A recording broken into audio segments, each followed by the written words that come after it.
Dan Martell shut his whole company down for 2 days, taught his team how to build with AI, and his team built themselves out of their own jobs, and he was thrilled about it. That's what he said on his latest podcast. A few weeks ago, I shut down my company for 2 days. A massive investment. So when I say shut down, I mean no calls, no meetings, no nothing. We're all going to plug in, and I'm here to teach you. And I brought them to the edge. Everybody. I'm talking marketing, admin, HR, Jared, my finance guy. Okay, he got some new skills. And we shut it down for 2 days. And I broke everybody into what's called a hackathon. And everybody got put into teams, decided on problems they want to solve inside the business. Hi, I'm Vatsal. I run ClarityWorks. We help businesses build in-house AI capabilities so they don't rely on external agencies to remain competitive in this age of AI. I want to give a quick frame before we start this video. I am no Dan Martell. I'm a guy who studies operators like Dan, people who have actually built this stuff, and folds what works into how I help businesses. So this isn't Dan endorsing me. It is, here's what I learned from Dan and how it maps to the real work. In this video, I'm going to pull the actual playbook out of Dan's new podcast on AI. That is, where to start with AI on your business, who does the work, and one move that decides whether it sticks or dies after one demo. So here's the plan. We are going to cover where most businesses actually are, where to start, and how to make it stick. Let's get right into it. Right around the 2-minute mark, Dan tells a story about two people, Jake and Sophie. Jake chats with AI, asks questions like it's Google, feels productive, and pats himself on the back. On the other hand, Sophie hands the entire job to AI and gets out of the way. Nobody's using AI. Using ChatGPT once a week to ask about their vacation coming up is not using AI. And that's where we're at right now with AI. You've got Jake, who thinks he's using AI because he chats with it, talks to Marcus. And then you have Sophie, who is actually getting out of her own way. That's the challenge when people go online and they're in this bubble and they think everybody's doing it. Nobody's doing it. And even if they are, they're not doing it like Sophie. Most people are Jake. Chatting with AI is not using AI. Handing it the whole job is. That's the gap between busy and build. So this is the AI maturity ladder. Jake's stuck on the friendly rung. AI just made his typing faster. His business didn't change at all. Sophie's climbing into what I call integrated. The sprint program's whole job is to take a team from Jake mode to Sophie mode. And that is a mindset shift, not a tech skill. Now, if we jump to about 22 minutes, here's the stat that should wake you up. All the window do people have to learn this? You're talking about 5% of people are actively using it. Paid versions of AI tools, 5% of the world. Yeah. That's right, 5%. Everyone online acts like the whole planet is running on AI. Dan gives an example to prove his point. He says, go call your local gym, your HVAC company, your telecom company. You'll get on hold music or a human who's too busy to pick up. Nobody's actually doing this yet. And then Dan draws a line in the sand. There's only one of two futures, man. Either you partner with AI and you use it to go create value in the world, or you will work for AI. You will work for an AI agent, okay? There's a site called hirehuman.ai. There's 642,000 jobs available, 642,000 humans available, and the agentic systems use that API to get people to do work for them they can't do in the real world. That is a today thing. Yeah. This line that he said, either you partner with AI and create value using it, or you work for AI. That's the thesis of this whole channel. AI adoption isn't optional anymore. And that's why I say that 5% number isn't bad news. It's the window. Your competitors probably haven't moved yet, and that's the only reason you still can. A couple of minutes later, Dan says something that sounds small, but it's the whole shift. 18 months ago, he told his team, figure out how to make AI do 70 to 90% of your work. Not chat with it and do the work yourself, but make it do the work. And he says they went from hiring for roles to managing workflows. And I would argue 70% of your work is being done by AI. Not chat with AI and then do work. Actually force yourself to make the AI do 70% of your work. A year and a half ago, I went to my team, all hands, and I said, you guys have a couple weeks to figure out how we can do 92% of your work. This is a long time ago because I saw that future coming. And I honestly just thought to myself, I want your genius, brilliant, uniqueness, 8%, and I would love for you to get all that time back. From roles to workflow. In this scenario, you stop asking, who do I hire for this job?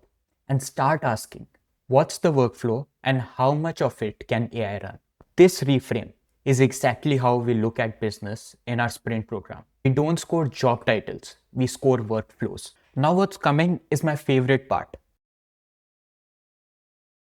Listen to what Dan says. It has nothing to do with technology. Problems are problems, right? Like I have a desire, I don't have the outcome, I have a problem. So in this world, there's this concept called theory of constraints. Think of it this way. I have a manufacturing process, I build cars. I can make one body, 16 wheels, 2 engines in a day. How many cars can I build in a day? Well, if I can only build one body, I can only build one car, even though I have 2 engines and 16 wheels, then the theory of constraints says go work on the number one bottleneck. So far, makes sense? So the bottleneck in that case is the body of the car. So if I make 2 cars, now I got 2 engines, I got 2 bodies, I have 16 wheels. So being overwhelmed by technology, I would encourage everybody to go, how about we don't worry about the right technology and worry more about the right problem? So this is what he said around 4.5-minute mark. Bottleneck decides everything. I'll say his line one more time. People run towards technology because it looks shiny and moves fast. But go figure out what problem you actually have first. That's the work that people avoid. And this is the thing that I say more than anything else. Don't start with the tool. Start with the bottleneck. The tool is the last decision you make, not the first. 99% of the AI advice online is, here's a tool, plug it in. That is backwards. In Sprint, we don't even touch a tool for the first 2 weeks. Because like I said, it's the last decision, not the first. First, we need to figure out the bottleneck. Now, at around 28 minutes, Dan kills one more excuse. AI is the only technology that teaches you how to use it. The internet didn't, the phone didn't. With AI, you just say, here's my business, I want to use AI, give me ideas, and it tells you. AI is the only technology ever that is programmed in the language of English. When I learned software at 17, I had to learn Java and curly braces and structure, and then there's a thing called, typefaces and like understand the programming language. The programming language of AI is English. That's never happened in the history of mankind. So it's like, how much easier do we need to make it? So Grant, when you say like, oh, I'm not a tech guy and I don't know, and learning Twitter is harder than learning how to code in AI. I remember when Twitter came out, I didn't get it. If anybody got Twitter, there's not a lot, but the ones that do, somebody sat them down and said, here's how you want to think about it. AI is programmed in English. AI is the only tech ever programmed in plain English. So my team isn't technical, isn't a reason anymore. We are not asking your people to code. We are asking them to explain what they want clearly. If they can write a good email, they can brief AI. Quick pause. If you are thinking, okay, but what does it actually look like in a real business? I made a whole video on how Sprint works and why we built it the way it is. It's up here and the link is in the description as well. Watch it right after this one, because the next part is the answer to the question I get first. Where do I even start? Dan has got a clean map for that. Around the 37-minute mark, Dan lays out the replacement ladder. And I think this is the single most important thing in the podcast. 5 rungs. You automate the business from bottom up. Rung number 1, admin. Invoicing, inbox, scheduling, the back office. Rung number 2, delivery. Everything around serving the customer, except the actual skill itself. Rung number 3, marketing. He says it's the biggest AI opportunity because it eats the most time. Rung number 4, sales. In this, keep that human longer. It's where you learn your market. And rung number 5, leadership.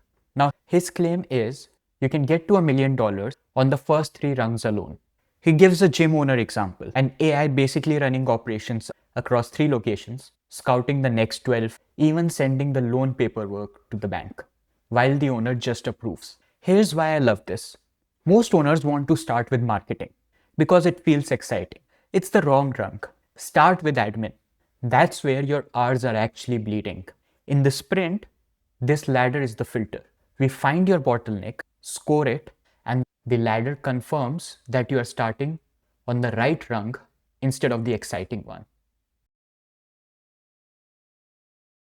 Now, around the 32-minute mark, Dan answers the fear everyone has. If AI does the work, what's left for humans? He says 3 things: taste, vision, and care. Taste is knowing which one out of the 150 AI drafts is actually a good one. Vision is seeing the future that doesn't exist yet, because AI can only hand you the average of what's been already done. And care is people. Conflicts, nuance, reading the room. Computers are bad at it. Humans are not. So you are not automating the judgment.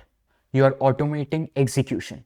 And the new job that comes out of all of this, Dan calls it the agent operator. Every tech shift killed the jobs and created new ones. The printing press killed the scribes and created publishers. The internet killed some writers and made web developers. AI's new role is the person who configures the agents, wires them together, and manages the feedback loops. That's the answer to the scary question. You are not training your team to be replaced. You are training them into people who run the machines. Then around 45 minutes, Dan offers the choice, flat out. Either upskill your team or replace them. And Dan makes a sharp point. Most people laid off at the big tech companies had a manager who could have sat down and retrained them.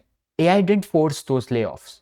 It just compressed the timeline on the leadership decision that was already sitting there. Okay, this is the part this whole video is named after. At around 46 minutes, Dan says he shut his company down for 2 days. No calls, no meetings. And he takes everyone, admin, finance, HR, and teaches them to build with AI. and then he splits them into teams on real business problems. I brought in 3 external software guys, they're on my team at Ventures, and had them available to answer questions. But the truth is, I was surprised how little questions they had because everybody understood the assignment. Before we did the hackathon, they all knew it was coming, so they installed Cloud Code. They started playing with it. They went into the AI and asked it how to install it and how to use it. Because on the backside of the hackathon, okay, my team got pessimistically 5 times more productive. So not 5 times more capacity to dream, to create, to build with the same team. Who wouldn't want that, Grant? Same team, 5 times the output. But here's the part that caught me. You said that you pessimistically think that you generated capacity for 5 times more results. I'd say 3 pessimistically, 5, and then definitely some. I mean, here's what I didn't expect to happen. Everybody in the teams built solutions that made their job obsolete. I did not expect that. I thought the human condition of self-preservation would kick in and they would try to build something different. Yeah. Every one of them built solutions that literally do their job. And optimistically, as a business owner, you said that's awesome because you were saying, you're not like, I'm going to fire you now. It's like, oh, sweet. More capacity. Yeah, what can I do? I'm a, bro, you see my team here? Yeah. I just want to do cool stuff. His team built themselves out of their own jobs on purpose, and nobody got fired. Rather, they got more valuable because now they own the systems that they built. This is the sprint almost exactly. Most businesses can't shut down for 2 days, so we run the guided 30-day version. Same premise, your team builds it and your team keeps the skill. And that's the part a done-for-you agency can never sell. And keep in mind, the magic only happened because his team built it themselves. If you hire it out, you get a tool that you don't understand and a vendor that you can't fire. So build it in-house and you get a team that levels up. And Dan names it plainly. This is a leadership problem, not a technology problem. His words, it doesn't take a big decision. It takes a brave one. The fix isn't buying a new software or hiring an agency. It's a leader choosing to retrain their own people. Alright, near the end, around an hour and 2 minutes, Dan drops a line that ties all of this together. Nobody buys AI, they buy trust. He points out that one AI company had a rough trust moment and a competitor grew fast right after. Going from 1 million to 10 million in business is brand. It always has been. Now here's how it lands for you. You can't fully trust a black box you didn't build and can't change. But when your own team builds the system, you trust it because you own it. That's the whole reason we don't do it for you. And finally, the last piece, the operating model. Dan calls it 10-80-10. You own the first 10%, the direction, the brief, what done actually looks like. AI does the 80% in the middle, the execution. And you own the last 10%, the taste, the approve, the review and send. That's also how you kill AI slop. You stay in the loop at both the ends.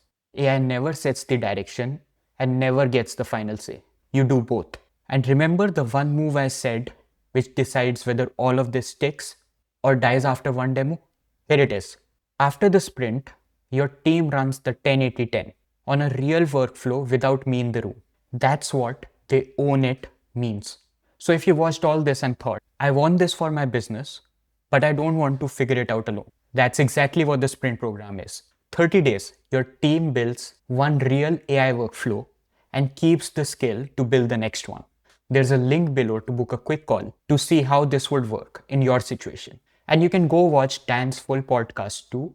It's worth your time. I would also link that in the description box below. Thank you so much for watching. And if you are interested in knowing more about building this AI capability in your business, you can go watch this video next. And I hope to see you there.